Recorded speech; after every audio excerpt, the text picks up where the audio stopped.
The room was heavy with laughter. His laughter. Chris Eubank Jr. leaned back in his chair, like he was a star of a private comedy show, signing the divorce papers with a smirk that cut deeper than any knife. Each stroke of his pen was a taunt, each chuckle a reminder that for years he believed I was nothing more than a shadow in his spotlight. People shifted in their seats, some embarrassed by his arrogance, others entertained by the cruelty of a man too blind to see his own downfall. I sat there silent, my palms pressed against each other, not in prayer, but in patience. I had learned that silence can roar louder than words when the right moment comes. And that moment was near, because when Judge Mariah Ellison cleared her throat and read out the numbers printed neatly in black ink, my bank balance, my inheritance from the father who once abandoned me, the air shifted. His laugh broke. His pen slipped. The courtroom froze. But before we get into how it all unfolded, tell me, where are you watching this from? Drop your city below. And if this moment stopped you in your tracks the way it did everyone in that courtroom, hit that subscribe button and like this video. Don't just watch. Be part of the family that refuses to stay silent. Now let's rewind to how this story really began. The pen still wobbled in Chris's hand, though he tried to mask it with another smirk. That was his way. Make everything a joke, even the wreckage he left behind. To the gallery. He was a man in control, the kind of man who could charm a room with a wink and crush a woman with a whisper. To me, he was just the echo of a mistake I once mistook for love. But before I tell you how the judge's words shattered him, you need to know why that moment mattered, why the silence that followed his laughter pierced deeper than all the years of his ridicule. Chris Eubank Jr. was not always this cruel, at least not to me. There was a time, back when I was 22 and still naive, when I thought his smile meant safety. He was older, polished, the kind of man who knew how to make a girl feel chosen in a room full of options. I fell for the shine, not knowing it was polish overwrought. He didn't pick me because I was special. He picked me because I was soft, easy to mold, someone he thought would never outgrow his shadow. And for a long time, he was right. I kept our home spotless. I laughed at his jokes even when they sliced into me. I worked jobs that barely paid, while he strutted around like a king. And whenever I dared to dream out loud, Chris had a way of dimming the light with a smirk and a single sentence. You'll never be more than ordinary Letisha. Those words stuck, like gum under a shoe, like a stain that won't wash out. And maybe I believed him, until my father died. Calvin Ward. The name itself carried weight in places I'd never stepped, circles I'd never seen. To the world. He was a mogul, a businessman whose hands touched industries and fortunes I couldn't begin to count. To me, he was a man who left my mother's womb empty of promises, and left me with questions he never cared to answer. He wasn't there for birthdays, graduations, or even my wedding day. My mother raised me alone, and when she died, I thought every tether to him had snapped. But then came the letter. I received it weeks before the divorce hearing, but I never told a soul. A formal envelope. His name embossed on the seal, the scent of cedar and leather lingering like the man himself. Inside, apologies I wasn't ready to accept, regrets written in ink, and an inheritance that seemed impossible. To my daughter, Letisha Ward, I leave not just my name, but the wealth I denied her all her life. I stared at those words until the page blurred with tears. And now, sitting in that courtroom, with Chris puffing his chest like a peacock, I let the silence hold my secret. He thought my stillness meant weakness. He had no idea it was a calm before a storm. Across the aisle, he leaned back and cracked another joke, loud enough for the crowd to hear. Guess she'll be trading in her Walmart shoes for Payless after the day. Laughter rippled, cruel and nervous, because people love a performance even when it's ugly. I didn't move, didn't flinch, just folded my hands in my lap and pressed my thumb against the gold band I'd stopped wearing months ago. My Aunt Loretta once told me, "Baby, silence is a sermon. Let fools preach their own downfall." Judge Mariah Ellison adjusted her glasses, her expression unreadable. She was a woman who didn't waste words. And when she finally spoke, her voice carried like a church bell. "Mr. Eubank, Mrs. Eubank, before we finalize, there's a matter of financial disclosure that must be addressed." Chris chuckled, waving his hand. "Ain't nothing to disclose, Your Honor. She's got what? A checking account with about 2 digits in it. Let's wrap this up." But then the papers rustled in the judge's hands. She cleared her throat, and with each syllable, the air shifted. Account balance, current holdings, inheritance. The numbers rolled out like thunder. Whispers spread through courtroom. Jaws dropped. Even the bailiff lifted his eyes. Chris froze, his smirk collapsing into something raw. Unmasked, fear, disbelief, humiliation. The pen slipped from his fingers, clattering on the table like a gavel. And in that heartbeat, I felt every year of ridicule, every insult, every belittling laugh turn to ash in his throat. For once, it wasn't me being judged. It was him. The silence that followed didn't belong to the judge, or the lawyers, or the gallery. It belonged to me, because finally I was seen. The sound of that pen hitting the table still rings in my memory. Sharp, final, like the clink of a jail cell door closing on Chris's arrogance. He tried to recover. Of course, Chris Eubank Jr. was a man who had built his entire existence on never letting the mask slip. He leaned back, flashed the courtroom his signature grin, and laughed a little too loudly. Judge, that's got to be a mistake. She doesn't have that kind of money. Look at her. She can barely. Mr. Eubank. Judge Mariah Ellison's voice cut like a blade, steady and merciless. The documents are clear. Mrs. Eubank is the beneficiary of the Ward estate. Current account balance, $152 million. You could hear the air leave the room. Gasps. A cough. Someone muttered, "What?" And for the first time, eyes turned not to him, but to me. Chris's face drained of color. He turned toward me, his mouth hanging open, then twisting into disbelief. "Letisha, what the hell is this?" "You." But I didn't answer. I didn't need to, because silence in that moment was louder than any scream. I folded my hands in my lap and let him flail. Let him scramble for words. Let him choke on the reality that the woman he mocked, the wife he discarded, the shadow he dimmed, had just eclipsed him in front of everyone. And it wasn't just the money. No, it was the principle. For years, Chris had measured worth in dollars, power and status, love and domination. And now the scales had flipped. The very currency he worshipped was mine, not his. The gallery whispered like a choir of vultures circling the fallen. "She's rich." Did you hear that number? Lord, have mercy. The murmurs pressed against Chris like stones. His grin cracked, his eyes darting from face to face, desperate for an ally. But no one reached for him. He leaned forward, slamming his palm on the table. "This is fraud. She lied. Your Honor, she's been hiding this." Judge Ellison didn't flinch. The inheritance was documented, filed, and disclosed through proper legal channels. If you paid more attention to your case than your commentary, you'd know. The courtroom chuckled, not with him, but at him. And that laugh, that shift, pierced him deeper than any ruling. I sat still, breathing slow, every heartbeat echoing the words my Aunt Loretta once told me. "When God lifts your head, baby, let no man push it back down." Chris turned to me again, his voice dropping to a hiss only I could hear. "Why didn't you tell me? All these years you kept this from me?" His hand shook, his jaw clenched. "We could have." "We." My first word in that courtroom. One syllable, soft but sharp enough to cut his throat. His eyes widened because he knew there was no we anymore. Not here. Not ever. The judge continued, her voice steady as scripture. "Mrs. Eubank, you are under no obligation to share your inheritance with Mr. Eubank under this divorce settlement. The estate of Calvin Ward is legally and solely yours." Calvin Ward, my father. The name still felt foreign in my mouth, bitter and sweet all at once.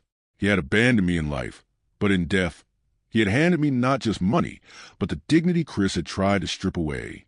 Chris buried his face in his hands. Then he laughed again, but it was different this time. Broken, sharp around the edges. "Oh, this is rich. Real rich. Little Letisha Ward. Sitting on millions while I carried her all these years? While I carried me?" My voice rose now, steady but firm, and every head turned again. "You didn't carry me, Chris. You crushed me. And the weight you thought would bury me, it built me." The courtroom was silent, the kind of silence that makes your skin prickle. And then Judge Ellison's gavel struck once. Order. But order had already shifted, because the balance of power, the scales of worth, the entire foundation of who I was to him, it all collapsed in that single moment. Chris sat staring at me, his face a map of confusion, rage, and fear. And me? For the first time, I wasn't shrinking. I wasn't waiting for him to validate me. For the first time, I lifted my chin and let the world see exactly who I was. Not his shadow, not his joke, not his leftover. I was Letisha Ward, and the storm had just begun. The thing about inheritances is this. They don't just come with money. They come with lawyers, papers, signatures, deadlines, boardrooms filled with strangers who suddenly act like family. And for me, it came with one more thing I never wanted. Chris. I thought the divorce hearing would cut him out of my life clean, like scissors through paper. But the Ward estate had a different design. Because legally, until everything was finalized and assets sorted, Chris had the right to be present at certain meetings. My stomach turned when my attorney broke the news. He's not entitled to a dime, she assured me, but he can show up, make noise, try to intimidate you. That's all this is, a performance. Don't let it shake you. Performance.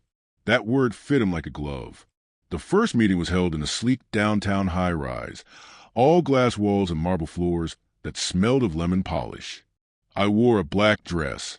Simple, but sharp enough to remind myself I wasn't the same woman who used to shrink under his gaze. Aunt Loretta kissed my forehead before I left, whispering, "Baby, keep your spine straight. Even snakes slither low." Chris was already there when I walked in, leaning back in a leather chair like it was a throne. His suit screamed designer, but the shadows under his eyes told a different story. The smirk was still there, though, painted on like a mask. Well, he drawled, clapping slowly as I entered. "Look at you, Mrs. Millionaire. Or should I say Miss Ward now? Gotta dust off the family name when it comes with a fat check, huh?" I didn't answer. I set my bag on the table, slid into the seat across from him, and opened my notebook like I had nothing to fear. But inside, my hands tingled with heat. The estate lawyer cleared his throat. "We'll begin reviewing Mr. Ward Holdings. Miss Ward, as primary beneficiary, your approval will be required for any transitions or dissolutions." Chris scoffed. Her approval? She can't approve what she doesn't understand. The lawyer ignored him. I tried to, but it was like sitting across from a storm pretending to be a man. Halfway through the meeting, I noticed the press gathering beyond the glass walls. Cameras flashing, reporters jostling for angles. They weren't allowed inside, but they wanted every scrap of my story they could steal. One face stood out, not because he pushed forward, but because he didn't. He held back, scribbling notes in a leather-bound book while the others shouted like scavengers. His eyes weren't on Chris. They were on me, steady, curious, but not hungry. Later, I'd learn his name, Darius Cole.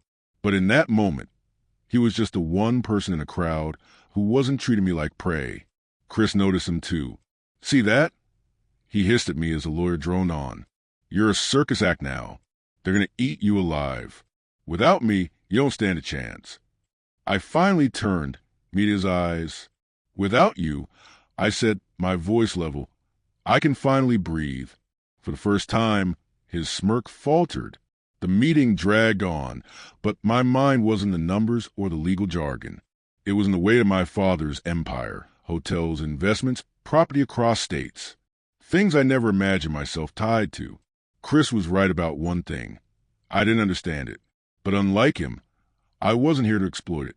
Afterward, I escaped through the side entrance, ducking away from the mob of reporters. But he was there, the quiet one with the notebook. "Miss Ward," he called softly, jogging a few steps to catch up. I froze, ready to brush him off, but something in his tone, measured, not invasive, made me pause. "I'm not here to badger you," he said, holding up his hands like he came in peace. "My name's Darius Cole. I write for Chronicle. I wanted to say you handled yourself with more grace than most people could today." I narrowed my eyes. "Is that supposed to make me trust you?"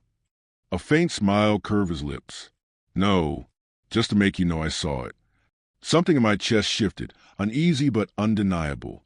For 2 weeks straight, I'd been consumed, pulled between Chris's venom and the media's frenzy.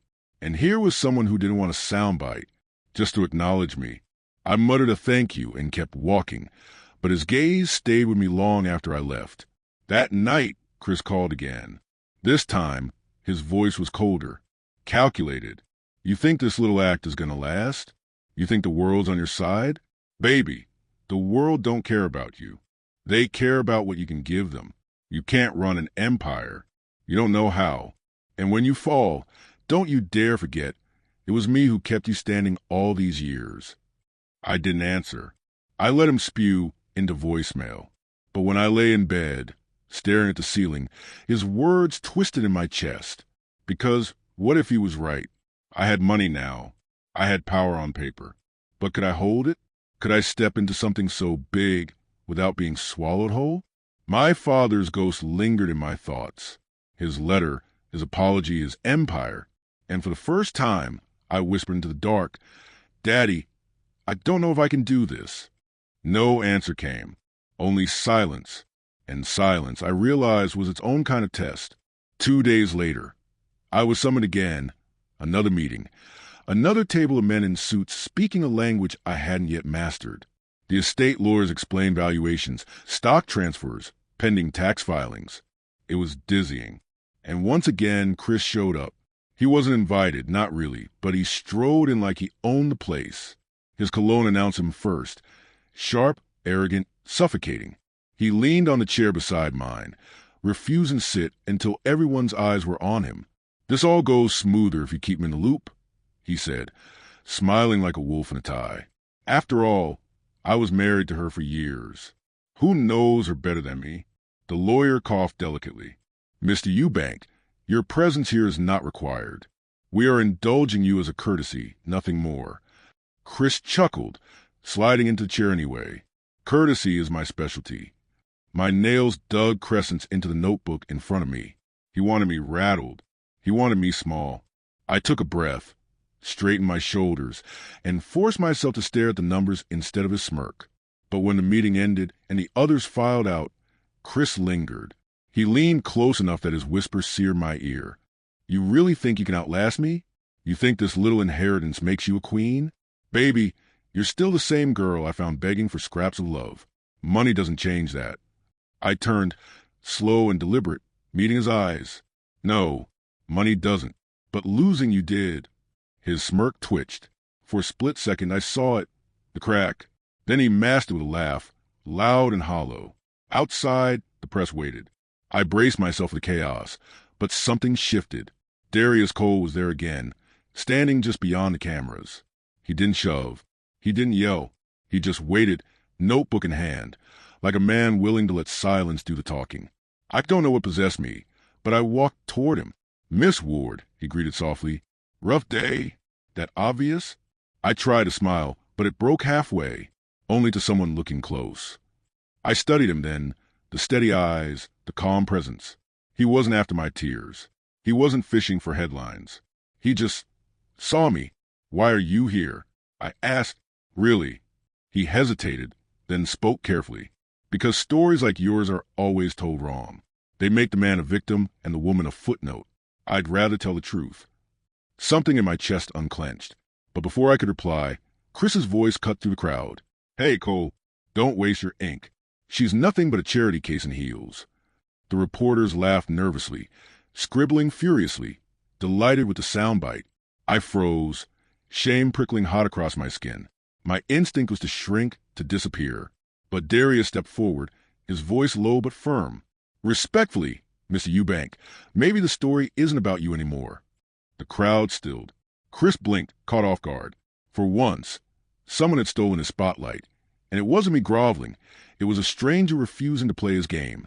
I walked away before Chris could recover. But as I slid into the waiting car, I caught Darius's eyes again. He gave a small nod, almost like a promise. "You're not alone." That night, Chris called again. This time his tone had shifted. No more shouting. No more threats. Just something worse. Silk wrapped around steel. "Letisha," he murmured, "we don't have to fight. We can work together. Think about it. Your inheritance, my experience. We could build something unstoppable. Don't throw away what we had. You owe me that much." For a moment, my chest ached. Years of memories pressed in, the good days, the early laughter, the nights I believed his promises. But then I remembered his hand around my wrist, his words like chains, the way he laughed in court as if my pain was entertainment. I ended the call without answering. Still, sleep didn't come. My father's empire loomed over me, too heavy, too vast. Chris's threats clung like smoke. And through it all, Darius's words replayed in my mind. "Maybe the story isn't about you anymore." The next morning, I found a letter slipped under Aunt Loretta's door. No stamp, no envelope. Just a single sheet in Chris's handwriting. You can't cut me out. If you try, I'll make sure the world knows the truth about you, about your mama, about everything you've tried to hide. My hands shook as I read it. It wasn't just anger now, it was war. But somewhere deep inside, past the fear, a new fire sparked. Because if Chris thought intimidation would keep me small, he hadn't learned the most important thing yet. I was done being small. The first time I stepped into my father's estate, I felt like an intruder in my own bloodline. The house loomed over the Georgia hills, a mansion carved out of stone and pride. The kind of place I used to drive past with Chris, listening to him joke about rich folks wasting money on empty rooms. Now one of those empty rooms was mine. The air smelled of cedar and leather, faint cigar smoke embedded in the curtains. My heels clicked on marble floors that stretched longer than the block I grew up on. Portraits lined the walls, Calvin shaking hands with mayors, Calvin at ribbon cuttings, Calvin with business titans. And then a single photograph of him holding a little girl no older than 4. Me, my stomach twisted. I barely remember that day. My mother had said it was the one time he showed up, the one time he held me. She said he smelled of cologne and money, that he kissed my forehead and promised to do better. Then he disappeared for years. Now, here I was, standing in a house I never lived in, carrying his last name like a question mark. Aunt Loretta walked beside me, her hand warm on my back. Baby, breathe. You don't have to swallow all this in one day. I nodded, though the walls seemed to lean in, pressing history against my chest. The estate lawyer unlocked Calvin's study, a room frozen in time. Papers stacked neatly on the desk, pens laid out with military precision. A half-empty decanter of bourbon stood beside a photo of a woman who wasn't my mother. My throat tightened. He kept everything organized, the lawyer said. We'll be reviewing his letters and personal files with you. You're entitled to know what he left behind. I barely heard him. My eyes were fixed on the desk. I stepped closer, running my fingers along the leather chair, the same chair he must have sat in every night. A stack of envelopes lay in the center, bound with a ribbon, my name written on each in a slanted hand. Letisha. My legs trembled as I sat down. Aunt Loretta's hand squeezed mine. Go on, baby. Read. I untied the ribbon, pulled the first letter free. Letisha, I don't know where to start. Every word feels too late. I thought distance would protect you. I thought money could fill the gaps my presence left. I see now that I was wrong. You deserved a father, not a provider you never met. If you hate me, I understand. But if you ever wonder why I stayed away, it wasn't because I didn't love you. It was because I was a coward.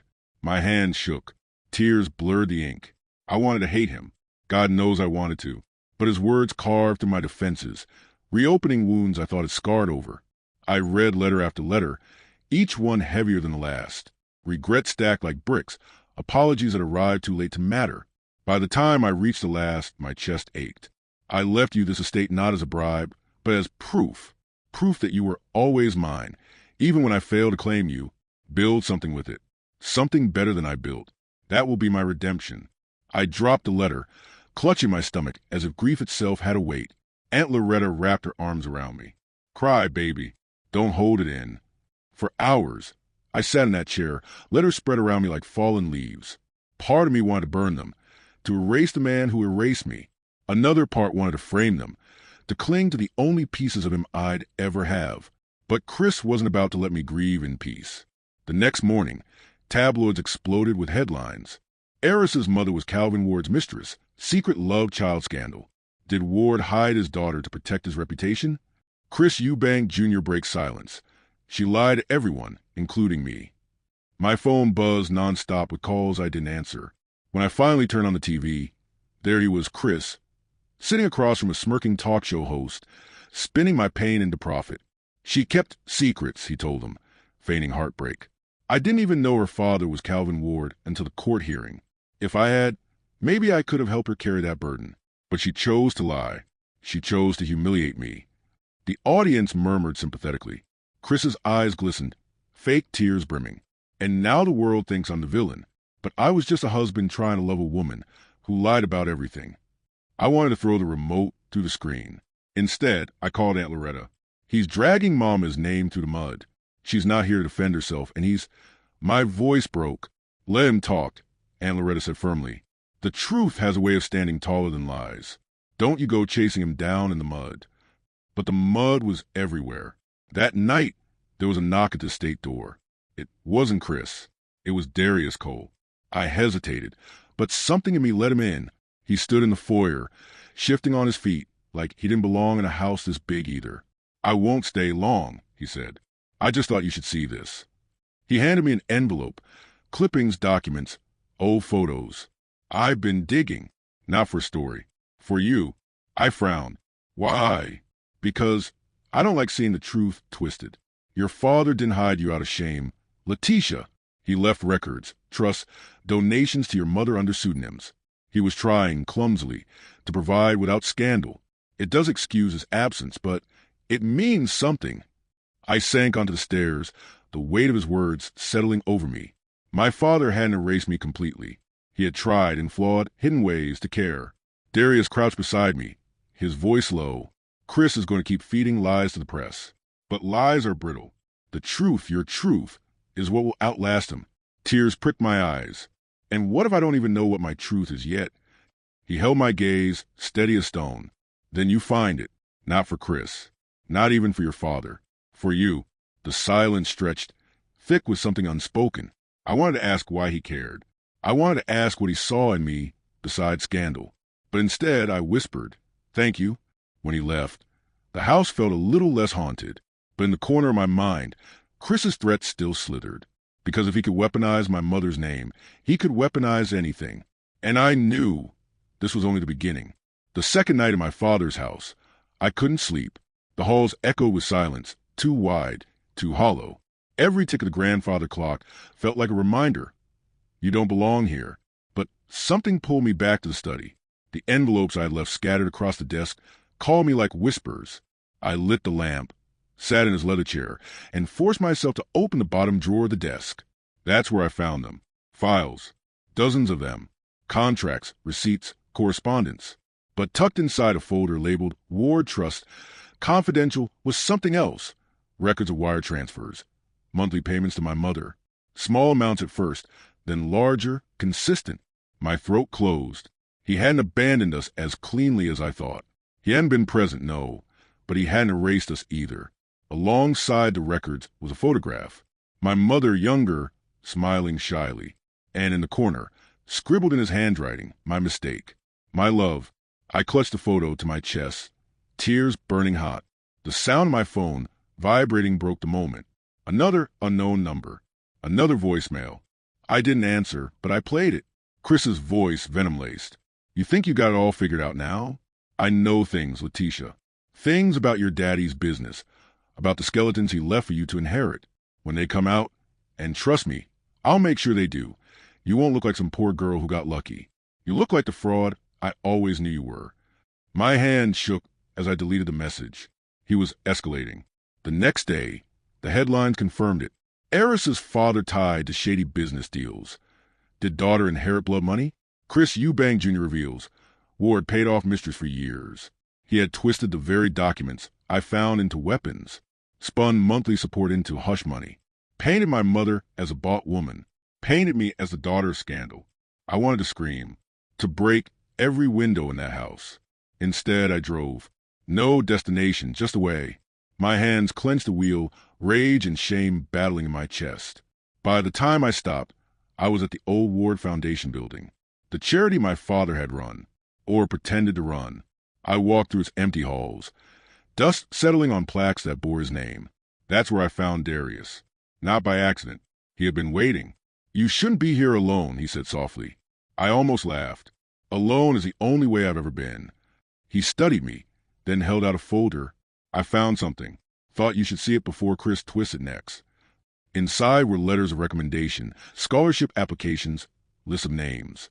Hundreds of students and single mothers my father had quietly funded over the years.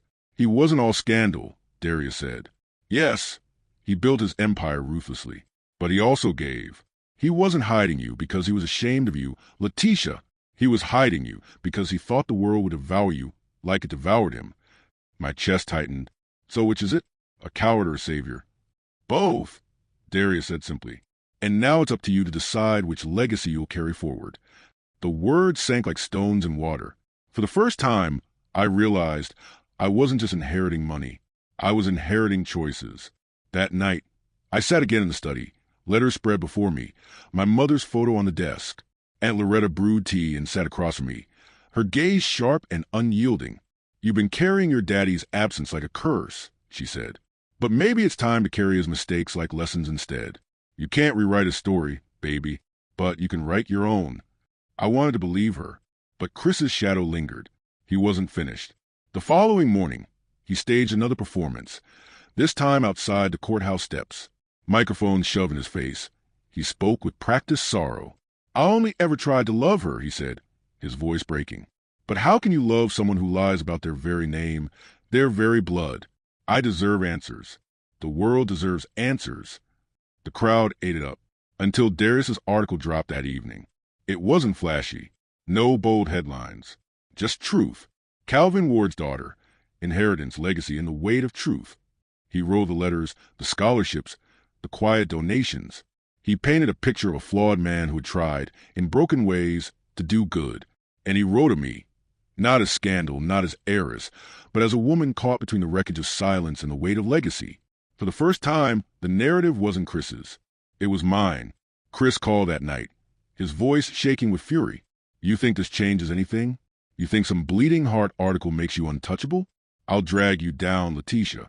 If it's the last thing I do, I'll make sure the world laughs when you fall." But his rage didn't sting the same. Not anymore. Because beneath the fear, beneath the grief, something had shifted. I wasn't just Calvin Ward's daughter. I wasn't just Chris Eubanks' ex-wife. I was Letisha. And for the first time, that felt like enough. Still, as I stared at the letters scattered across my desk, I knew this war wasn't over. Chris wouldn't stop until he broke me. But maybe, just maybe, I was finally ready to fight back. The day after Darius's article hit, the air felt different. For weeks, every headline had made me feel like a cornered animal. But suddenly, there was space to breathe.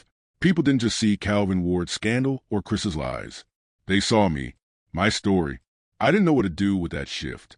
It was like carrying a weight so long that when it was lifted, my muscles still ached from memory. I tried to hide in the estate, drowning in paperwork and silence. But Aunt Loretta wouldn't let me. "Baby," she said, pushing a plate of cornbread in front of me, "you can't heal in a mausoleum. That house is filled with ghosts. You need air, sunlight, something alive." "I don't want alive," I muttered. "I want quiet." She shook her head. Quiet can be deadly when it keeps you trapped in your own mind. That's how she tricked me into walking through the city park with her, baseball caps pulled low, sunglasses on. I hadn't been in public, without feeling hunted in weeks. But the park was buzzing with families, joggers, kids chasing ice cream trucks. For once, no one was pointing at me. We sat on a bench, watching ducks skim across the pond. And that's when I saw him, Darius, camera slung over his shoulder, notebook tucked under his arm. He wasn't chasing anyone. He was just there, leaning against a tree, snapping photos of the lake. Our eyes met and he froze, almost sheepish. Then, slowly, he walked over. "Didn't mean to intrude," he said softly, "just clearing my head." Aunt Loretta smirked, the kind of smirk that said she saw more than she let on. "Well, young man, why don't you clear your head right here with us? My niece could use better company than an old woman." "Loretta," I hissed, but it was too late. He chuckled, settling onto the bench a careful distance away. "If you don't mind." I minded, or at least, I told myself I did. But the truth? My chest loosened in a way it hadn't in days. We sat in silence at first, watching children toss breadcrumbs to ducks. Then Darius said, "When I was a kid, my father used to bring me here every Sunday. He'd tell me the world moves fast, so you better learn to be still sometimes." Something about the way he said it, calm, unpretentious, pulled a memory from me. My mom used to bring me here too, I admitted, except we couldn't afford bread for the ducks. So she'd sneak packets of crackers from the diner where she worked. Darius smiled, not with pity, but with recognition. That's love, doing what you can with what you have. The silence that followed wasn't heavy. It was easy. For the first time in months, I didn't feel like I was being dissected. I felt seen. Aunt Loretta excused herself after a while, muttering something about giving young folks their space. I glared at her retreating back, but Darius only chuckled. "She's sharp," he said. "She survived too much not to be." We talked for hours. About nothing, really, music, Childhood memories, the way Atlanta summers were too hot for human survival. But woven between the laughter were truths I hadn't spoken aloud. About my mother's resilience. About the ache of letters that came too late. About the fear that the empire I inherited would crush me. He listened, really listened. No interruptions, no agenda, just presence. When the sun began to dip, painting the sky orange, I realized my chest didn't feel so tight anymore. As we stood to leave, Darius hesitated. Letisha, you don't have to go through this alone. Not this state, not Chris, not the weight of all this. You don't owe me trust, but I hope you'll consider it. His words stayed with me long after I walked away. That night, as I lay in bed, the silence wasn't so sharp. For once, it felt like maybe it could be filled with laughter, with conversation, with something other than fear. But of course, Chris wasn't done. The next morning, a package arrived at the estate. No return address. Inside, photographs. Grainy, poorly lit, but unmistakable. Me and Darius, sitting on the bench, talking. A note scrawled across the top in Chris's handwriting. Didn't take you long, did it? My stomach dropped. Aunt Loretta read the note and snorted. He's jealous, baby. That's all. Man sees you breathe near another man, and he panics. But I knew Chris. This wasn't just jealousy. This was strategy. He wanted to paint me as reckless, unfaithful, scandalous. He wanted to poison whatever peace I found. For a moment, fear threatened to swallow me. But then I remembered Darius's steady eyes, his calm voice. And I realized Chris's grip only worked if I let it that I burned the note. Later that day, I found myself scrolling to the flood of comments on Darius's article. People were arguing, debating, but more than a few were saying things like, I never thought about her side until now. Makes me rethink what we accept as truth. It startled me. My story, my truth, was actually shifting perspectives. And since you're here, listening with me, let me pause to say this. If you're drawn into this story, if you feel these words pressing on your chest the way they pressed on mine, hit that subscribe button right now. Join me for the rest of this journey. And if you won't, then tell me in the comments. Why not? I want to hear it. Because your silence, like mine once was, speaks volumes. By the end of that week, Darius called. Walk with me? He asked.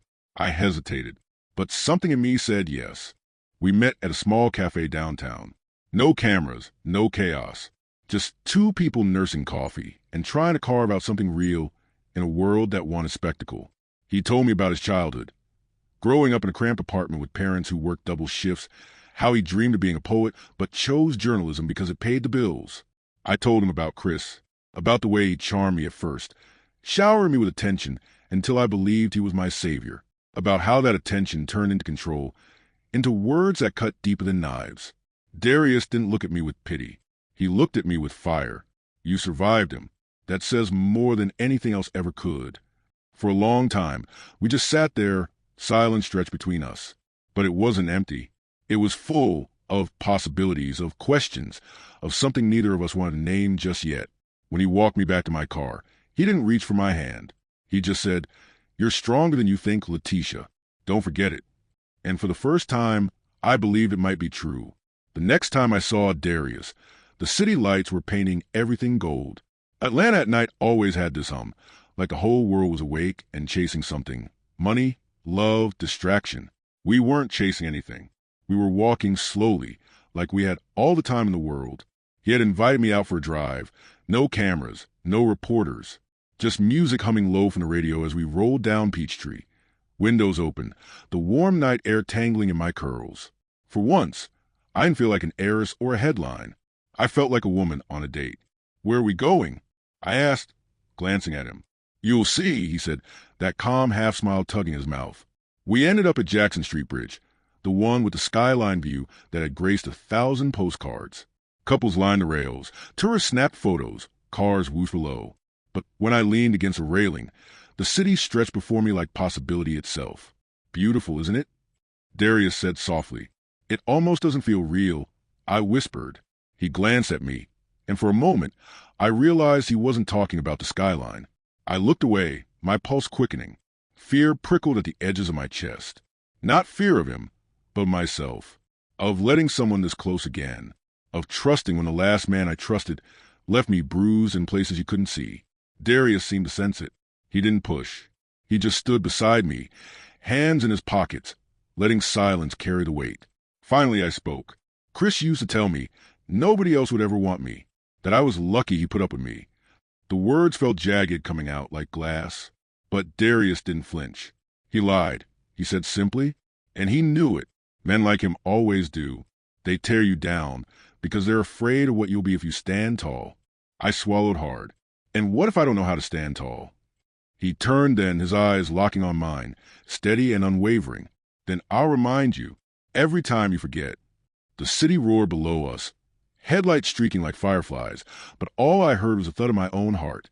We stayed on that bridge until the night grew quiet, until the laughter of strangers faded, until it was just us and the hum of possibility. On the drive back, he reached for the radio, landed on an old soul song, Aretha Franklin, her voice spilling out like a prayer. Without thinking, I sang along softly. He smiled, surprised. "You've got a voice," he said. "Only when nobody's listening." I replied, "Well," he said, eyes still on the road, "I'm nobody then." And we both laughed. Not the nervous laugh of strangers, but the kind of laugh that loosens something inside you. When he pulled up to the estate, I didn't want to get out. The porch lights glowed, but the house still felt like a mausoleum waiting to swallow me whole. I lingered in the car, fingers tracing the seam of the seat. "Thank you," I murmured. "For what?" "For reminding me I'm still me. Not just Ward's daughter. Not just Chris's ex. Just me." He nodded, eyes gentle. "You've always been you, Letisha. You just forgot for a while." For a dangerous second, I wanted him to kiss me. My body leaned, just slightly, but fear pulled me back. Fear of falling, of trusting, of being wrong all over again. I slipped out of the car before the moment could break me. But that night, lying in bed, the echo of his words wrapped around me like a blanket. Days later, Darius invited me to his apartment. Not a mansion, not a high-rise. Just a modest space on the east side. Brick walls, books stacked in uneven towers, a record player humming in the corner. "Welcome to my chaos," he said, embarrassed. But to me it felt alive. Lived in. Real. He cooked badly. Burned chicken over seasoned greens. We laughed until our stomachs hurt, smoke detector blaring as we waved towels in the kitchen. For a moment, I forgot the empire, the lawsuits, the headlines. For a moment, I was just a woman sitting cross-legged on the floor, eating takeout with a man who looked at me like I was worth every second. Later, he pulled out a record, Marvin Gaye, dropped the needle, let the music fill the room. And without asking, he held out his hand. "Dance with me?" I shook my head. "I don't dance." "Neither do I." And yet, somehow we did. Slow, clumsy, my forehead against his chest, his hand steady at the small of my back. My eyes closed. My body remembered what it felt like to be held without hurt. Fear still lingered. Every step felt like it could shatter, but the music carried us. And for the first time in years, I let myself rest against someone without bracing for pain. When the song ended, he didn't let go right away. His breath stirred the curls at my temple. "You don't have to be afraid with me," he whispered. My throat tightened. I wanted to believe him. God, I wanted to. But fear has long claws. I pulled back, forcing a smile. "It's late. I should go." He didn't argue. He just walked me to the door, his hand brushing mine lightly, like a question he wouldn't force me to answer. That night, as I drove home, the city looked different. The streetlights weren't harsh, they glowed. The shadows weren't suffocating, they held secrets. And somewhere between his burnt chicken and Marvin Gaye's voice, I realized I wasn't just surviving anymore, I was beginning to live. But with life came risk. Because love, the kind that sneaks up on you, the kind that feels like oxygen, always carries fear. Fear of losing it. Fear of it being ripped away. And in the shadows, I knew Chris was still watching. Which meant whatever I was building with Darius wasn't just fragile. It was dangerous. The first blow didn't come as a fist. It came as a headline. Ward heiress cheating scandal. Secret affair with reporter exposed. I froze in the kitchen, coffee mug slipping from my hand, shattering on the floor. The article sprawled across the screen. Photos splashed in cruel sequence. Me and Darius on Jackson Street Bridge laughing. Me at his apartment. Blurred through the window, Marvin Gaye's record glowing in the background. Me leaning into him, forehead brushing his chest, caught in the intimacy of a dance I thought was private. Every photo screamed one word, guilty. Chris's fingerprints were all over it. My phone buzzed like a hive. Messages from reporters, co-workers. Even church mothers who had once clasped my hands and whispered, "Stay strong." Now their words cut sharp. How could you? Already moving on? Was a marriage ever real? And Chris, of course, played the victim. He sat on every talk show couch that would have him, crocodile tears gleaming. I tried to save my marriage, he sniffled, dabbing his eyes with a handkerchief. But before the ink was even dry on the divorce papers, she was sneaking around with some reporter. In my home city, in our neighborhood, I gave her everything. And this is how she thanks me. Audiences gasped. Hosts patted his hand. The cameras drank his pain like wine. He didn't stop there. He leaked private texts, half-truths, out-of-context conversations twisted into betrayal. One message from me thanking Darius for reminding me who I am was plastered online with captions. Proof of affair. My stomach turned as the internet devoured it. Hashtags bloomed like weeds. Hashtag gold-digging heiress. Hashtag cheating widow. Hashtag Chris deserves better. At the estate, I felt the walls close in. Darius showed up at the gate, but security wouldn't let him through. The tabloid were camped outside, snapping photos, shouting accusations. I watched in the window as he argued with a guard, his face set in frustration. My phone rang again. Aunt Loretta, "Baby," she said, her voice trembling with anger. "Don't you dare let that snake rewrite your story." But the damage was already done. Everywhere I turned, people looked at me like I was guilty, like Chris had been right all along. I was nothing without him. That night, Chris called. I should have ignored it, but rage burned too hot. "You think this is funny?" I snapped as soon as I picked up. He chuckled, low and cold. "Funny? No, baby. This is justice. You humiliated me in court, made me look like a fool. Now the world sees you for what you are. What I am." I hissed. "A liar. A cheater. A woman who couldn't even wait for the ink to dry. You're nothing but scandal wrapped in silk." I gripped the phone so hard my knuckles ached. "You're destroying me." "No, Letisha," he said softly, cruelly. "I'm reminding you. Without me, you're nothing." The line went dead. I sank to the floor, tears burning my face. For the first time in months, I felt small again, shrinking under the weight of his lies, his control, his poison. Days blurred. Reporters camped outside. Friends stopped answering my calls. The estate felt less like a home and more like a cage.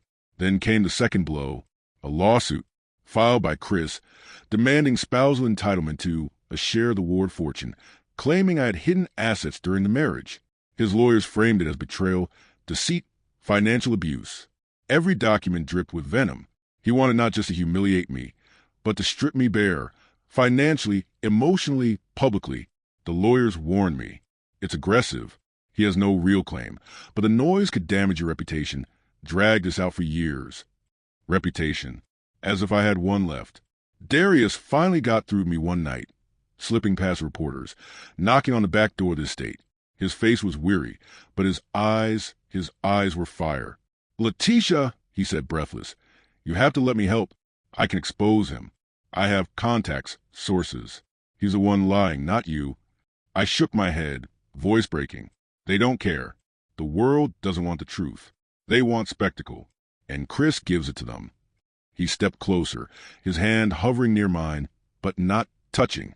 "Then let's give them something else. Let's give them dignity. Your dignity. Don't let him bury you." Tears spilled down my cheeks. What if I can't survive this? What if he's right, Darius? What if I am nothing without him? His voice cracked with urgency. "Look at me. You are more than him, more than his lies, more than his shadow. You are Letisha Ward. And the moment you believe that, he loses everything." His words pierced, but fear still coiled tight around my ribs.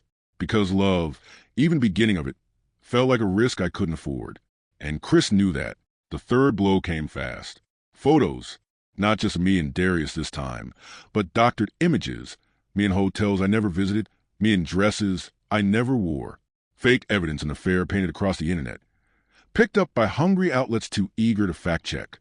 When I confronted Chris, screaming into the phone, he only laughed. "Prove they're fake, baby. The world already believes me." That night, the estate windows rattled with chants. Protesters outside, calling me a fraud, a cheat, a liar. I curled on the floor of my father's study, clutching his letters, wondering how I had gone from invisible to infamous in the span of weeks. Chris had torn me apart piece by piece. And the worst part? For a moment, I almost believed him. The ambush came on a Friday night. I should have known. Chris always struck when the cameras were rolling, when the world was too tired to dig deeper, too ready for scandal to be their bedtime story. I was invited to a charity gala in my father's name. Aunt Loretta begged me to go. Baby, you can't hide forever. Show them you still stand. So I put on the black satin gown my mother once saved for special Sundays.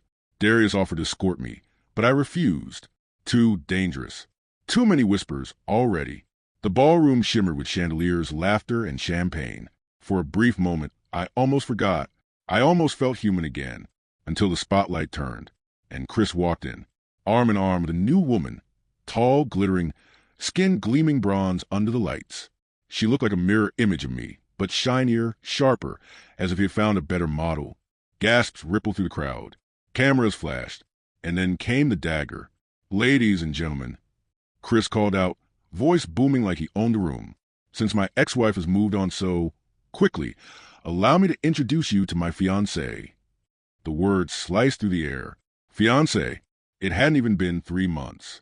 Reporters swarmed him. Questions flew. And then, like clockwork, someone shouted, "What do you think of Letisha's affair with the reporter?" Chris smirked, pulling his fiancée closer. I think a woman like that will always chase the next man with a pen or a paycheck. But me? I found real love. The crowd laughed. Laughed. I felt the room tilt.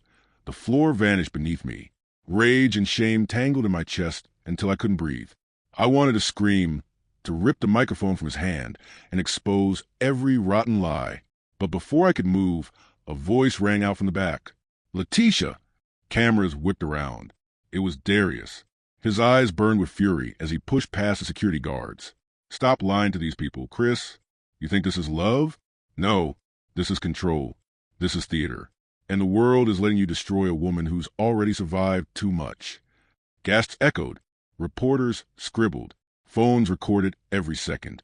Chris laughed, smug and cruel. Look, folks, there's her lover now. What's the matter, Cole? Not enough clicks on your articles? You need to play knight in shining armor? Darius ignored him. His voice rose, fierce and steady. No, I need people to see the truth. This man spent years tearing her down, and now he's using you, every single one of you, as accomplices in his abuse. The room split, half gasping in sympathy, half chuckling at the drama. But me? I stood frozen, torn between gratitude and terror, because Chris wasn't finished. Funny you should say that, Cole. Chris sneered. He snapped his fingers. A projector flickered on. Screens lit up around the ballroom. And there it was, edited footage. A doctored video of me and Darius in a hotel room. Fabricated laughter, fabricated moans. My face, his face, spliced into something vile. The crowd erupted. Gasps, whispers, even cheers from those who loved a scandal more than truth. My knees buckled. Aunt Loretta grabbed my arm, but the humiliation burned hotter than her grip could soothe. Darius shouted, "That's fake. It's manipulated footage." But Chris only raised a glass, smirking. You can call it fake, but America loves a good story. And that was it. The crowd didn't want facts. They wanted blood. My blood. I stumbled out, cameras chasing me. Flashes blinded me until I couldn't tell where the night ended and the nightmare began. Back at the estate, I collapsed on the marble floor, shaking. Aunt Loretta hovered, furious and helpless. Lord have mercy. What kind of man tries to crucify his own wife? I couldn't speak. I couldn't move. The shame pressed down like a tombstone.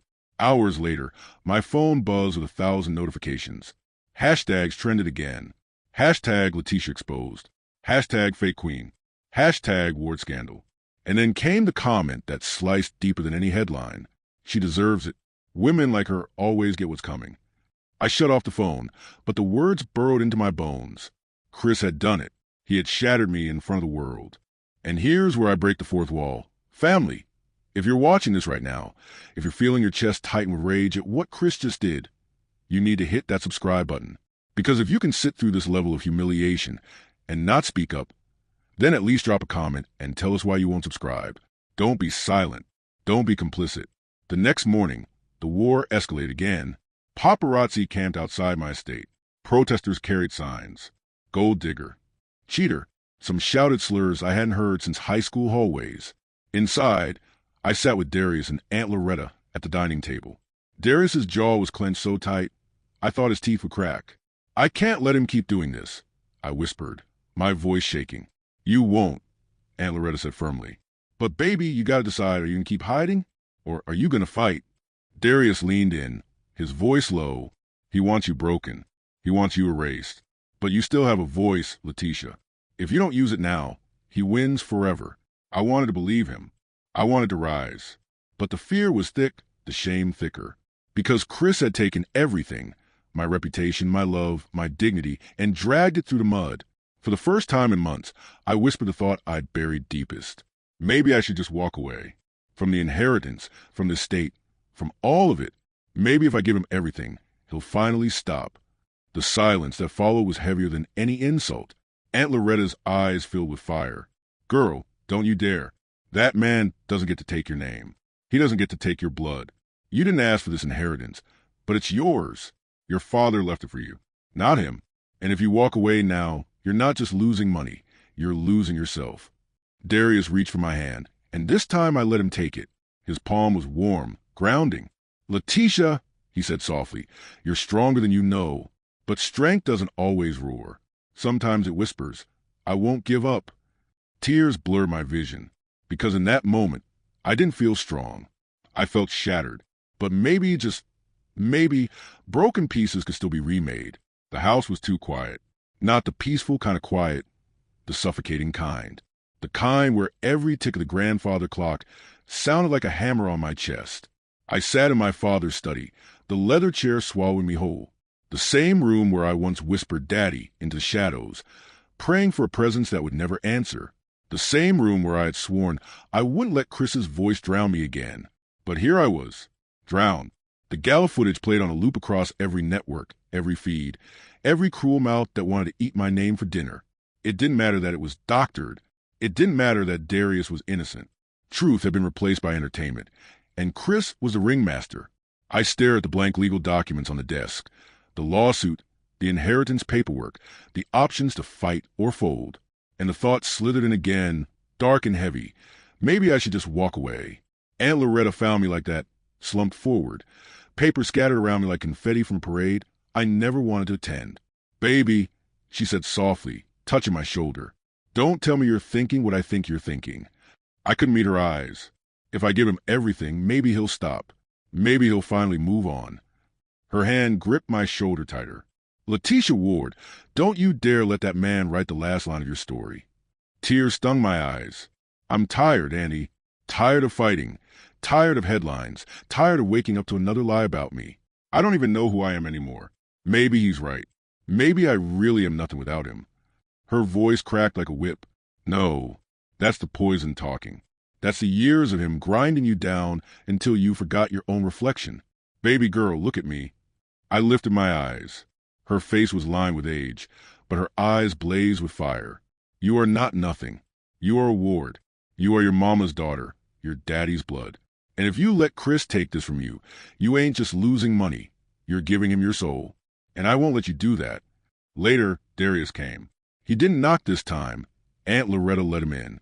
He stood in the doorway, tired but steady, like a man who had carried his own storms and lived to tell the tale.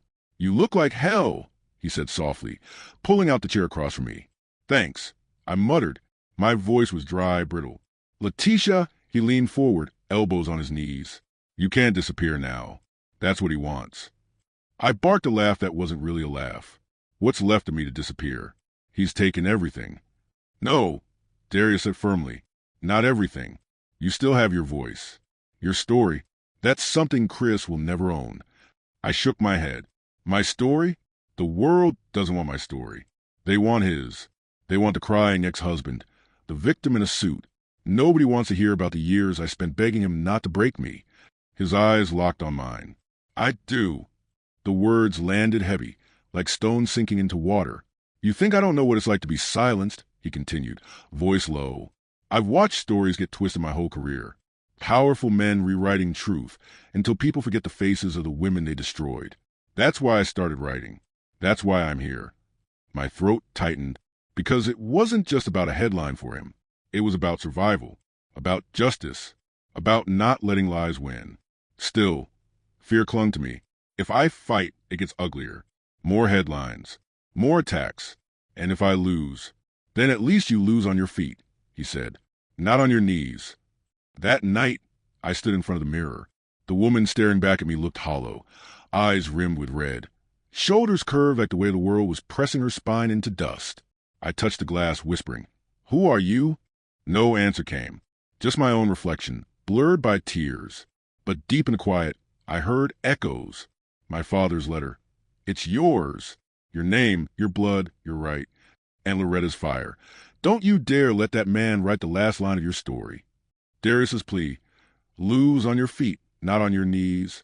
I closed my eyes, inhaling shaky breath after shaky breath. And somewhere, past the fear, past the humiliation, past the years of Chris's voice burrowing into my bones, I felt a flicker. Not strength, not yet, just defiance. A whisper instead of a roar. But it was mine. The next morning, I made my choice. I called the lawyers. We're fighting, I said. My voice cracked, but the words stood solid. Then I called Darius. If I'm going down, I whispered, I want the world to know the truth first. He didn't ask if I was sure. He just said, tell me everything. And for the first time, I did. I told him about the early years with Chris, the charm that curdled into cruelty, the nights of shouting, the mornings of silence, the way he chipped away at me until I believed I was worthless. I told him about the bruises no makeup could cover, the broken wrist I explained away as clumsiness, the way he laughed at me when I cried, how he told me no one would ever want me. The words poured out like poison leaving a wound. By the time I finished, I was shaking, sobbing, but lighter. Darius didn't take notes. He didn't interrupt. He just listened, jaw clenched, eyes glistening with fury I knew wasn't for me, but for what had been done to me. When I was done, he reached across the table, taking my hand. That's the story, Letisha. Not the lies. Not the scandal. This. You. I squeezed his hand, fear still trembling in my bones. What if no one believes me? His voice was steady. Then we make them. The first time I told my story publicly, my voice shook so bad, I thought the microphone might crack. It was a press conference Darius helped arrange. Small, controlled, but enough to get the truth on record. Cameras, microphones, the dull buzz of journalists who had already decided I was guilty before I even opened my mouth. I looked at their eyes, hungry, skeptical, ready to twist my words into another headline. And I wanted to bolt. But then I saw Aunt Loretta standing at the back, chin high, arms crossed like a soldier. I saw Darius, nodding once, steady as stone. And I heard Chris's voice in my head. Without me, you're nothing. So I spoke. My name is Letisha Ward. You've heard lies about me. You've seen doctored images, twisted headlines, broken pieces of a story designed to destroy me. But tonight, I'm telling you the truth. The truth about what I lived through. The truth about the man who built his reputation on tearing me down. Gasps echoed when I described the bruises, the silence, the way Chris would call me worthless until I believed him. Pen scratched. Cameras zoomed closer. My inheritance isn't a scandal. It isn't blood money. It's the legacy of a father who wasn't present, but who still gave me the chance to stand here today. And I will not apologize for surviving. I will not apologize for fighting. By the time I finished, the room was silent. Not supportive, not hostile, just stunned. And for the first time, I didn't care. I had spoken. Of course. Chris struck back within hours. A new interview. A bigger stage. Him, sitting with his fiancée on a primetime talk show, crocodile tears glistening under the studio lights. She's a liar, he said, voice trembling perfectly for the cameras. She was never abused. She's twisting things to make herself look like a victim. And this so-called inheritance? It's a scam. She's only chasing the Ward name for fame and money. His fiancée leaned into the microphone, smug and sympathetic at once. I just want people to see him for who he really is. A good man who was betrayed. The audience applauded, cheered. I threw the remote across the room, the crack echoing in the empty estate. My chest heaved with rage. Darius picked up the pieces, setting the batteries aside. Letisha, listen to me. The louder he gets, the closer you are to winning. Bullies don't scream when they're on top. They scream when they're losing ground. But people believe him. I cried. They see him smiling, crying, holding her hand, and they think I'm a monster. Darius leaned in, voice steady. So what? Since when did truth depend on applause? The next week, Chris escalated again. A tell-all book deal was announced. Ghost-written pages promising to reveal the real story of my marriage to Letisha Ward. Pre-orders skyrocketed. Headlines called it the expose of the year. I wanted to crumble, but instead, I picked up the phone. Let's go bigger, I told Darius. Bigger? He asked.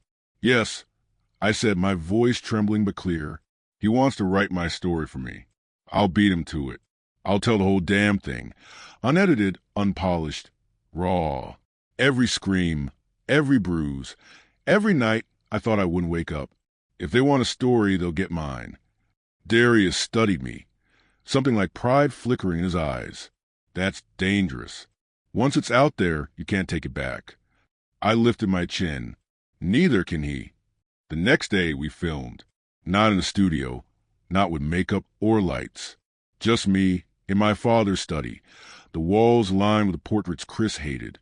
Reminders that I had a legacy before him, after him, beyond him. The camera rolled and I spoke. I didn't cry. I didn't shout. I just told the truth. I loved a man who wanted to own me. I gave years of my life to someone who never saw me as human, only as a reflection of his own ego. And when I finally tried to leave, he decided if he couldn't keep me, he'd destroy me. I talked for hours about the marriage, about the lies, about the inheritance I never asked for but refused to surrender. When it was done, Darius uploaded it. No edits, no spin, just me. The backlash was instant. Some called me brave. Others called me a liar. The video went viral anyway. Millions of views, comments pouring in, half support, half venom. But for the first time, the narrative wasn't just Chris's. It was mine. And here's where I'll stop and speak to you directly. Because if you're watching this right now, you've seen the hell Letisha walk through. You've seen Chris twist her life into entertainment. If you believe her voice matters, if you believe women deserve to tell their own stories, hit that subscribe button. And if you don't, then drop a comment and tell us why. Because silence helps men like Chris win. That night, Chris called again. You think you're clever? He hissed. You think one video changes anything? I built you. I can bury you. For the first time, I laughed. Not because it was funny, but because it was pathetic. You didn't build me, Chris. I whispered. You tried to break me. And I'm still here. The silence on the line was sweeter than any victory. But deep down, I knew this war wasn't over. Not yet. Because men like Chris never stopped until they were forced to. And I was finally ready to force him. The subpoena landed on my doorstep like a bullet. Chris wasn't finished. He never would be until I was ash in his hands. He demanded I appear in court again. This time, not for divorce or spousal claims, but for defamation. His lawyers claimed my video had destroyed his reputation, cost him book deals, endorsements, speaking gigs. He painted himself the victim of my smear campaign. The irony almost made me laugh. Almost. But when I walked into that courtroom, the laughter died. Because Chris was waiting smug and polished, his fiancée clinging to his arm like a trophy. The jury watched him as if he were some tragic hero. And then his lawyers went for blood. She has fabricated abuse, they declared. She has manipulated public sympathy. She has tarnished the reputation of a good man. All because she couldn't handle the truth, that he moved on and she did not. Every word cut, because that's how abusers win. They twist reality until lies feel cleaner than truth. I sat at the defense table, palms sweating, wondering if I'd made the biggest mistake of my life by fighting back. During recess, Aunt Loretta squeezed my hand. Don't you lose your nerve now, baby. You didn't come this far to fold. Darius leaned close, whispering, this is his last stand. You know that, right? He's desperate. That's why he's here. But desperation didn't make him less dangerous. It made him lethal. When court resumed, Chris took the stand. He looked straight at the jury, crocodile tears glistening, voice cracking perfectly on cue. She ruined me, he sniffled. I loved her. I gave her everything. and she threw me to the wolves. All for attention. All for money. Gasps echoed. Jurors shifted uncomfortably. I wanted to scream, to stand up and shout the truth. But my lawyer squeezed my arm. Wait. Trust the process. And then it was my turn. I walked to the stand on legs that felt carved from stone. The courtroom buzzed, cameras flashing. I took a breath. Then another. And I remembered Darius's words. Lose on your feet, not on your knees. My name is Letisha Ward. I began, and for years I lived in silence. For years, I let a man tell me I was worthless, tell me I was nothing without him. I believed it, because he said it enough times that it carved into my bones. Chris smirked from his table. Confident I'd crumble. I didn't. But silence, I continued, voice trembling but loud enough to carry, is how men like him win. Silence is how lies spread. Silence is how women like me disappear. I told him about the bruises, the broken wrist, the words that stung worse than any slap. I told him about the night he laughed while I begged him to stop shouting, about the mornings I hid my face under makeup before going to work. I told him about the inheritance, how I never asked for it, how I would have traded it all for 1 year with a father who showed up instead of a ghost who left me an empire. I didn't release it for revenge. I said, my voice steady now. I released it because for once I wanted my story told by me. Not by Chris, not by the press. Me. The courtroom was silent when I stepped down. Chris's lawyer tried to rattle me, throwing questions like knives. Do you have proof of these alleged bruises? No photographs? No police reports? Each time I shook my head. Shame burned my cheeks. But then I turned to the jury. You're right, I said softly. I don't have photographs. I don't have reports. Because women like me rarely do. Because when the man you love tells you no one will believe you, you believe him. And that's the tragedy. That's why I'm standing here now. The jury didn't flinch. They just listened. And for the first time, I felt power, not in evidence, but in honesty. When the day ended, Chris cornered me in the hallway. Cameras weren't rolling. The jury wasn't watching. It was just him, me, and the venom that never changed. You think you're winning? He hissed. You think one sob story makes you stronger than me? I will burn your name to the ground before I let you win. My pulse pounded, but I didn't step back. Not this time. You already tried. I whispered. And I'm still here. For the first time, his eyes flickered. Just for a second. Fear. Because deep down he knew. His grip on me was gone. That night, I couldn't sleep. I wandered the halls of the estate. My father's portraits watching me from the walls. I paused in front of one. Harold Ward shaking hands with Mayor, eyes proud, posture straight. Daddy, I whispered, I don't know if I'm strong enough. But then I heard Loretta's voice in my head, sharp and clear. Don't you dare let that man write the last line of your story. And Darius's, lose on your feet, not on your knees. And my father's letter. It isn't just money, Letisha. It's yours. Your name, your blood, your right. I pressed my hand against the portrait, tears spilling. And I knew, tomorrow, I would walk back into that courtroom. Not as Chris's shadow, not as his victim, but as Letisha Ward. And if you've been watching the story unfold, if you felt every gut punch, every twist of shame, every cruel lie Chris has thrown, you already know what I'm about to ask. Don't just watch. Don't just scroll. Subscribe now, because this isn't just a story. It's a fight women everywhere are living in silence. And if you can hear this and walk away quiet, at least drop a comment and tell us why. Because silence is how Chris wins. And silence isn't an option anymore. The courtroom was packed. The air felt like glass. Fragile, sharp, ready to shatter with one word. Chris sat at his table, tailored suit perfect. Fiancé holding his hand like a performance prop. Cameras glared from the back wall. Reporters scribbling furiously. Every eye waiting for the verdict. I sat across from him. Aunt Loretta on one side. Darius on the other. My hands trembled under the table. But not with fear this time. With anticipation. The judge's gavel cracked. Order. And then came the words that rewrote everything. This court finds in favor of the defendant, Ms. Letisha Ward. Silence. Heavy, stunned silence. And then applause. Not loud, not chaotic. Just a ripple, like relief spreading across the room. Reporters rushed to scribble. Cameras clicked. I closed my eyes, tears slipping free. It was over. Chris shot up, face red, spit flying. This is rigged. She's nothing without me. Nothing. The bailiff restrained him as he thrashed, shouting insults, curses, every venomous word he'd once whispered in my ear.